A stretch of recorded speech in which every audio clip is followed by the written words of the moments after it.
টাঙ্গাইলের ঘাটাইলে নানা কর্মসূচির মধ্য দিয়ে নববর্ষ উদযাপন।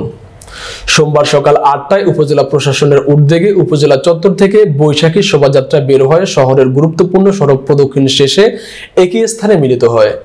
ঘাটাইল উপজেলা প্রশাসন আয়োজিত দিবসটি উপলক্ষে জাতীয় পতাকা উত্তোলন উপজেলা অডিটোরিয়ামে শিল্পকলা একাডেমির উদ্যোগে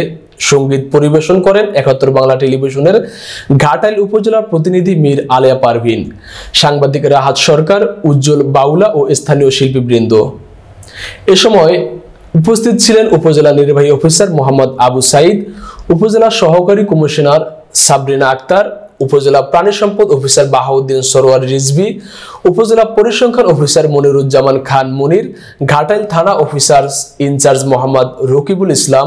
উপজেলা কৃষি অফিসার দিলশাদ জাহান, উপজেলা মাধ্যমিক শিক্ষা অফিসার শফিকুল ইসলাম, উপজেলা প্রকল্প বাস্তবায়ন কর্মকর্তা এনামুল হক, ঘাটাইল গণ পাইলট উচ্চ বিদ্যালয়ের শিক্ষক মোহাম্মদ খলিলুর রহমান খলিল,